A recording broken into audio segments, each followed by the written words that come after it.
Salam, MİQ və sertifikasiyaya hazırlaşan texnologiya müəllimləri. Bugün mən sizə 6-cı sinif texnologiya dərsliyindən 16-cı mövzu sadə elektrik dövrəsi haqqında geniş izahlı məlumat verəcəm. Sadə elektrik dövrəsi hansı hissələrdən ibarətdir və onu necə qurmaq olar? Gəlin birinci bu sualla başlayaq. Ümumiyyətlə, sadə elektrik dövrəsi bir neçə elementlərdən ibarətdir. Birinci növbədə cib fənəri bateriyası, közərmə lampası, elektrik açarı və birləşdirici naqillərdən ibarətdir. Hər hansı elektrik dövrəsini qurmazdan əvvəl onun kağızda təsviri çəkilir. Bunu elə etmək lazımdır ki, bu təsvirdən dövrənin hansı elementdə qurulması və bu elementlərin öz aralarında necə birləşdirilməsi aydın olsun. Necə olsun? Təsvirdə dövrənin hansı elementlərdən qurulması və bu elementləri öz aralarına necə birləşdirilməsi aydın olsun. Belə təsviri dövrəni tez və səhvsiz qurmağa, onun elementlərini bir-biri ilə qarşılıqlı əlaqəsini aydınlaşdırmağa imkan verir. Ümumiyyətlə, hamının rəsm bacarığı eyni olmaya bilər. Məsəl üçün, çəkdiyiniz rəsmlər çox böyük vərəqlərdə, çox böyük yerlər tuta bilər. Ümumiyyətlə, çəkilən rəsmlər anlaşıqlı olmaya bilər. Bunun üçün bəs biz nə etməliyik?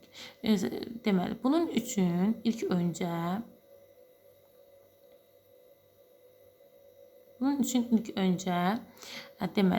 coğrafi xəritədə dağların, yaşayış yerlərin, göllərin və çayların göstərmək üçün şərti topoqrafik işarələrdən istifadə edildiyi kimi, kağızda da elektrik dövrəsini təsvir etmək üçün şərti işarələrdən istifadə olunur. Nədən istifadə olunur? Şərti işarələrdən istifadə olunur. Yəni, onun ilk öncə sxemi çəkilir. Sxemdə elektrik dövrəsinin hər bir elementin xüsusi şərti işarələri ilə təsvir edilir. Yəni, elektrik dövrəsinin hər bir elementi xüsusi şərti işarə ilə təsvir edilir. Və dövrənin bütün elementlərinin bir-biri ilə necə birləşməsi göstərilir. Elementlərin bir-biri ilə necə birləşməsi göstərilir. Ümumiyyətlə, şərti işarələrin təsviri onların asan və tez təsəvvür edilməsi üçün kifayət qədər sadə olmalıdır.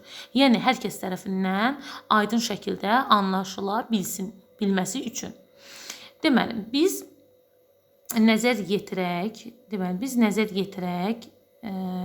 şəkil 2-yə elektrik dövrəsi və sadə elektrik dövrəsinin sxeminə. Hər iki şəkilə diqqətlə baxaq. Deməli, məsələn, tutaq ki, lampa şəkil 2-də A-da verilibdir lampa. İçərisində çarpaz xətt olan dairə şəklində təsvir edilibdir.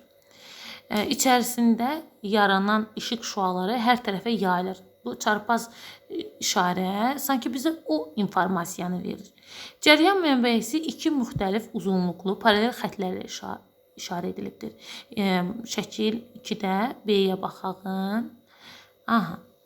Burada, məsələn, deyək ki, ortada xətt verilib, biri uzundur, biri qısadır. Sanki qısa mənfini, uzun xətt isə müsbət qütbü bizə təsvir edir. Burada ən sadə təsvir düz xəttdir. Məsələn, digər elementlər şəkil 2-də C-yə baxın. Ən sadə təsvir düz xəttdir. Elementlərin şərti işarəsini birləşdirən birləşdirici naqilləri təsvir edilibdir. Şəkil C-də, yəni 2-nin C-sində isə açar təsviri verilmişdir. Budur. Bütün bunların birlikdə sonra siz də sadə elektrik dövrəsinin sxemini çəkə bilərsiniz. Yəni, bunların hər birini bildikdən sonra bu sxemi çəkərək sadə elektrik dövrəsini qura bilərsiniz. Nəinki bayaq göstərilən bateriyanı çəkmək, közərmə lampasını çəkmək, yəni şəkil formasında. Məsələn, bu dövrə elementlərini biləndən sonra çəkmək daha rahatdır. Ümumiyyətlə, elektrik, gəlin tərifinə baxaq elektrikin. Elektrik nədir? Elektrik yükünün varlığı, yəni var olması, onların qarşılıqlı təsiri və hərəkətləri ilə şərtləndirilmiş hadisələr cəmidir.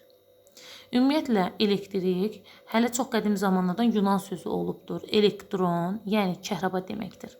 Hələ qədim zamanlarda insanlar kəhrabanı yun parçaya sürtəndən daha sonra müxtəlif kağız parçaların, xırda saman çöplərin, narın tüklərin özünü çəkdiyini müşahidə edir. Bunu müşahidə edən alimlər də belə qərara gəlir ki, sürtünmə zamanı kəhrabaya elektrik yükü verilir. Nə baş verir? Sürtünmə zamanı kəhrabaya elektrik yükü verilir. Ümumiyyətlə, gəlin bateriya. Bateriya deyəndə qarışdırmayaq. Cəryan mənbəyi ilə bateriya ikisi də eyni anlama gəlir. Közəlmə lampası elektrik açarından ibarət elektrik dövrəsi necə işlədiyini aydınlaşdıraq. Deməli, mis naqillərin köməyi ilə közəlmə lampası bateriya və elektrik açarı ilə birləşdirmək lazımdır. Elektrik açarı qapanmış vəziyyətdə olduqda naqillərdən cəryan axmır və közəlmə lampası işıqlanır. Elektrik açarı isə hər kəsin evində istifadə etdiyi qolçatorlardan söhbət gedir. Deməli, elektrik açarını biz qapanmış vəziyyətdə gətirsək, bu vəziyyətdə olduqda naqillərdən cəryan axmır və közəlmə lampası, həmin bu közəlmə lampası işıqlanır. Bunun da səbəbi var. Əgər elektrik açarı qapanmış vəziyyətə keçirilərsə, bateriyanın qütbləri arasındakı potensial fərqi elektrik cəryanının bateriyanın müsbət qütbündən mənfi qütbünə, közəlmə lampasından və elektrik açarından keçməklə hərəkət etməsinə məcbur edəcək. Bu halda közəlmə lampasının işıqlanacaq, amma çox zəif, hiss edilməyəcək dərəcədə. Deməli, bateriyanı biz bir-birinə ardıcıl birləşdirməliyik. Yəni, bir-birinə ardıcıl birləşdirilmiş iki bateriyadan istifadə edilir. Əgər sadə elektrik dövrəsindən burada söhbət gedirsə, məsələn, şəkil 1-dəkinə nəzər yetirək. Məsələn, şəkil 1-dəkinə sadə elektrik dövrəsindən nəzər yetirsək, burada bir bateriyadan istifadə edilibdir. Əgər bir bateriyadan istifadə edilirsə, bir bateriyada 1,5 volt gərginlik var. Yəni, dövrə açıq olanda da belə, burada qapanmış vəziyyətə keçsə də belə, açıq olsa da belə, burada 1,5 volt gərginlik olacaqdır. Deməli, gərginlik orada 1,5 volt olaraq qalır. Çünki burada, baxın, aşağı hissədə yazılıb. Bu halda közəlmə lampası işıqlanacaq, amma çox az, çox zəif, hiss edilməyəcək dərəcədə. Bu, ona görə belə olur ki, közəlmə lampası 3,3 volt gərginlik üçün nəzərdə tutulub. Bateriyamızda isə 1,5 volt gərginlik var. Məsələn, burada qeyd etdiyim kimi, bateriyamızda 1,5 volt gərginlik var. Bizə nə lazımdır? Bizə lazımdır, deməli, bu elektrik açarının közəlmə lampasının işıqlanması üçün bizə lazımdır 2 dənə bateriya. 2 dənə bateriyanın 1,5 volt üstə gələk 1,5 volt bərabərdir 3 volt. Deməli, bu közəlmə lampasının işıqlanması üçün bizə lazım olacaq 3 volt gərginlik. Gördüyümüz üzrə burada bateriyalarda ardıcıl birləşdirilmə üsulundan istifadə edilmişdir ki, bateriyaların ardıcıl birləşdirilməsi zamanı gərginlik 2 qat artaraq, deməli, gərginlik olacaq 3 volt. Bu gərginlik lampanın parlaq işıq saçması üçün kifayətdir. Kifayət edəcək dərəcədir. Gəlin keçən aşağı hissəyə. Sadə elektrik dövrəsinin sxemi. Bayaq qeyd etdiyim kimi şərti işarələri bildikdən sonra bu sxemi qurmaq asandır.